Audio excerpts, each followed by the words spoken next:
Welcome guys. Today we move to synthesis, वाक्य संश्लेषण, जिसका अर्थ है दिए गए simple sentences, sets of simple sentences को जोड़ करके एक सेंटेंस बनाना। तो विभिन्न प्रकार के सेंटेंसेस को जोड़कर एक सेंटेंस बनाने की प्रक्रिया को संश्लेषण या सिंथेसिस कहते हैं। This chapter is very important for those who are aspirant for NDA, CDS, UPSC exams, bank PO exams. तो ये सिंथेसिस जो है, आपको सेट ऑफ सिंपल सेंटेंसेस दिए गए होंगे, 2, 3, 4, 5, 6, 7 भी दे सकते हैं। उनको जोड़ करके आपको एक सेंटेंस तैयार करना है। और कितने प्रकार के सेंटेंस बनाए जा सकते हैं सिंथेसिस के अंतर्गत? 3 प्रकार के, simple sentence, complex sentence and compound sentence. आज हमारा फोकस है सिंपल सेंटेंसेस बनाना। किसे कहते हैं सिंपल सेंटेंस? ऐसा वाक्य जिसमें केवल एक सब्जेक्ट और एक वर्ब हो। अगर आपको 4 सेंटेंस दिए हैं और उनको जोड़ करके एक सिंपल सेंटेंस बनाना है, तो सब्जेक्ट एक आएगा, वर्ब एक आएगी। तो शेष जो 3 सेंटेंस आपके बचे, उनकी वर्ब को और उनके सब्जेक्ट को आपको क्या करना है? चेंज कर देना है। वो इस प्रोनाउन दिया है तो वो नाउन के लिए प्रयुक्त होगा, उसकी आवश्यकता नहीं रहेगी। कहीं पर ऐसा हो जाएगा, कहीं पर हम सब्जेक्ट को क्वेश्चन अपोजिशन बना देंगे, और कहीं पर आप वर्ब की बात करते हो तो उसको पार्टिसिपल से, इन्फिनेटिव से, जेरंड से चेंज करते जाओगे तो वो वर्ब नहीं रहेगी।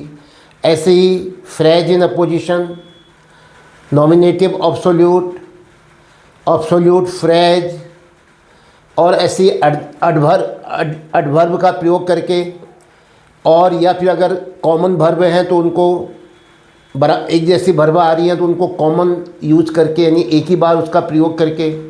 और अगर कोई सेंटेंस केवल किसी एडजेक्टिव को मॉडिफाई कर रहा है, उसको उसका परिचय दे रहा है, उसी की बात कर रहा है, तो उस एडजेक्टिव को पहले सेंटेंस के नाउन के साथ जोड़ दो तो वो सेंटेंस की आवश्यकता ही नहीं रह जाएगी। तो विभिन्न प्रकार के नियम हैं। आज हम बाय यूजिंग कंजक्शन कर रहे हैं। माना 2 सब्जेक्ट हैं, एक जैसे काम कर रहे हैं, 4 सब्जेक्ट हैं, एक जैसा काम कर रहे हैं, तो उनको हम आपस में क्या कर देंगे? जोड़ देंगे।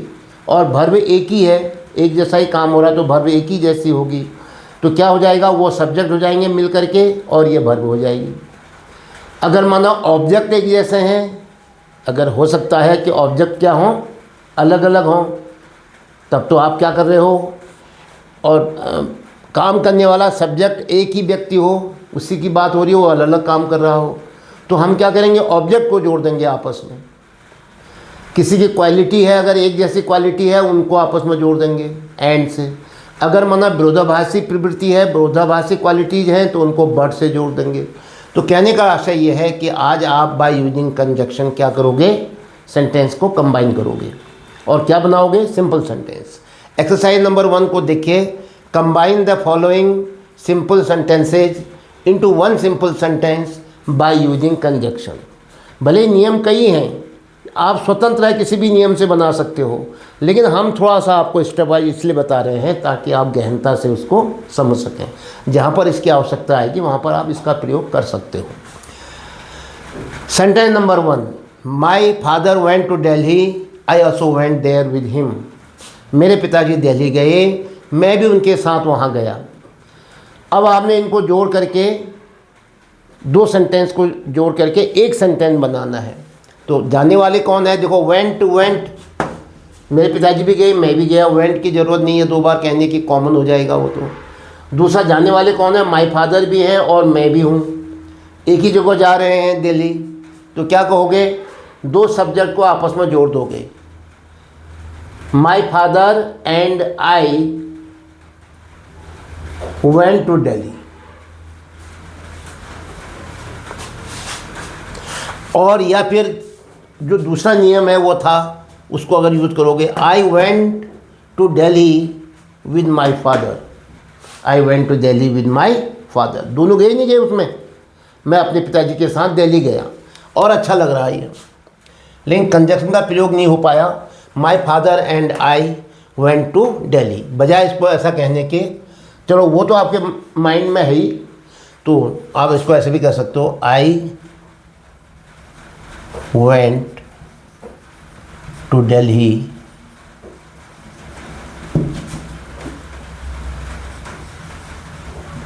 With my father. और दूसरा तरीका आपने क्या बताया था अभी,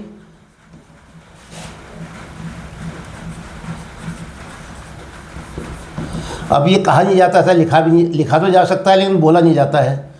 माई फादर एंड आई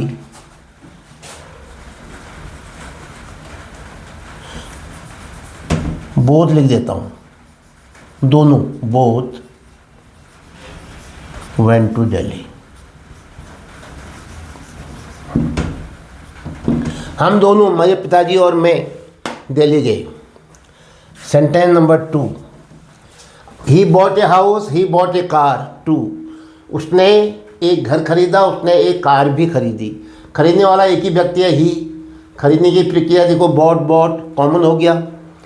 ये हाउस और ये कार दोनों को आपस में जोड़ दो, he bought a house and a car.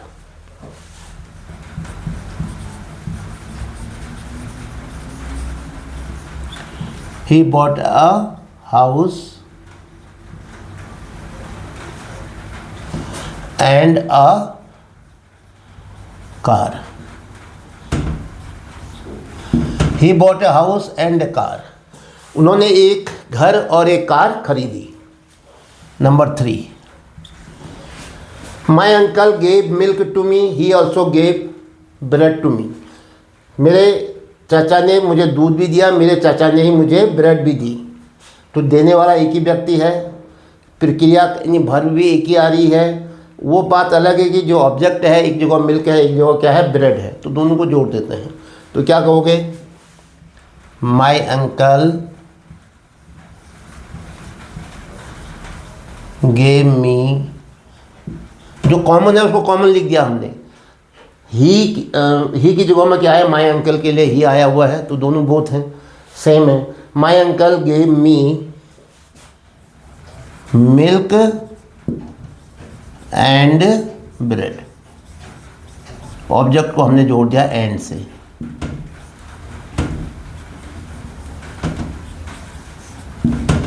My uncle gave me milk and bread, object को एंड से जोड़ दिया।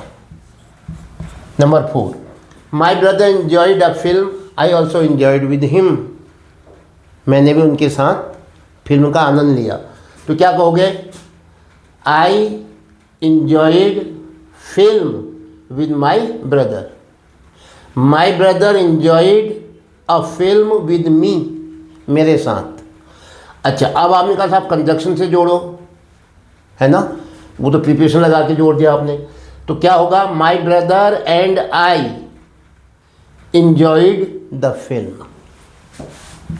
कंजक्शन से अगर करना चाह रहे हो, my brother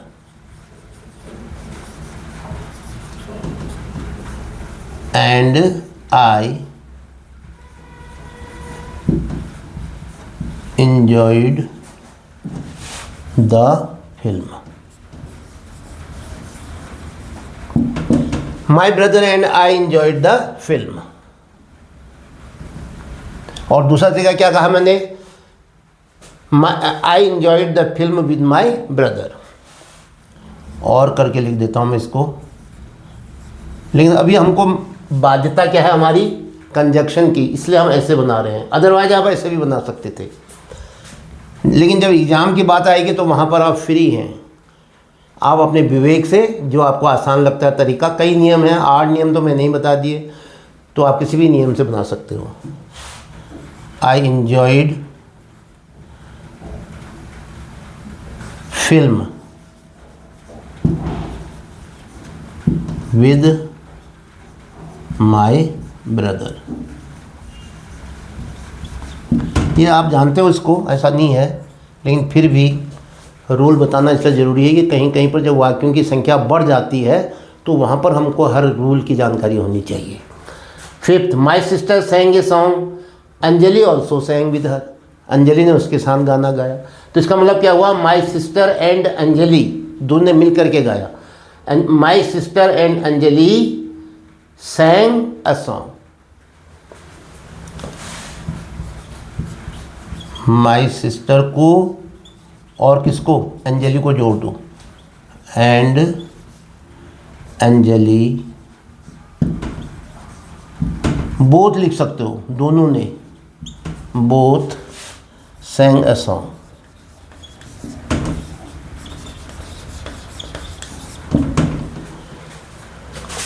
my sister and Anjali both sang a song. दोनों ने मिल करके गाया. Number 6, the teacher went to Agra, his family was also with him. The teacher went to Agra with his family. कितना अच्छा बन रहा है, और यही तरीका सही भी है. जब एग्जाम आएगा तो आप ऐसे ही बनाइए, लेकिन यहाँ पर हम कह रहे हैं कि विद तो क्या हो गया, प्रीपोजिशन, अच्छा बना. लेकिन आज बाध्यता क्या है, द टीचर. दूसरा तरीका क्या था, the teacher and his family went to Agra. जो रूल है कंजक्शन नंबर, यानी rule number 8 by using conjunction, तो उसमें क्या कहोगे, the teacher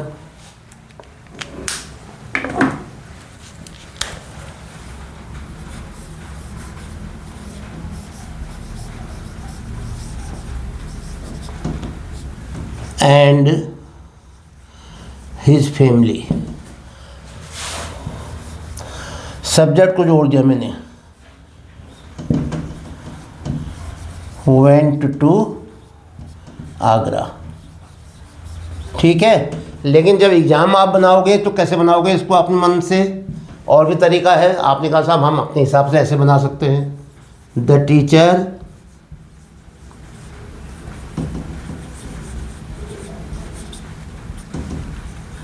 went to Agra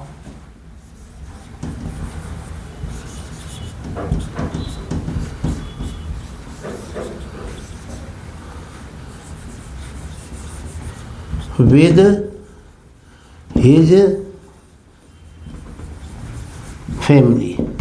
कितना अच्छा लग रहा है. तो आप तो ऐसे बनाओगे वहाँ पर, लेकिन आज आपको ये भी सीखना बहुत ज़रूरी है, क्योंकि कई जगह इसकी ज़रूरत पड़ेगी आपको. The teacher and his family went to Agra, ये कंजक्शन से किया, ये आपने प्रीपोजिशन की मदद से बनाया. तो इस प्रकार से आज आपने, अच्छा एक और sentence, Ram failed in the examination, Lalit also failed. Lalit भी फेल हो गया, राम भी फेल हो गया, तो दोनों फेल हुए हैं. Lalit, Ram and Lalit, both, and both से जोड़ेंगे तो ज़्यादा अच्छा लगेगा.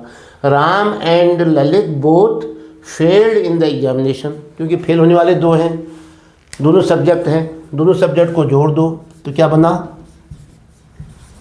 राम एंड ललित बोथ, दोनों. अब वर्ब लाओ, फेल्ड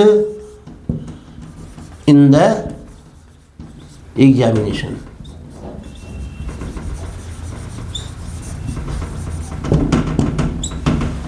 देखिए, राम एंड ललित ये हुआ सब्जेक्ट, ये नहीं कि राम सब्जेक्ट है, राम एंड ललित सब्जेक्ट है, ये एक है subject. Both failed in the examination, and both ये कंजक्शन था.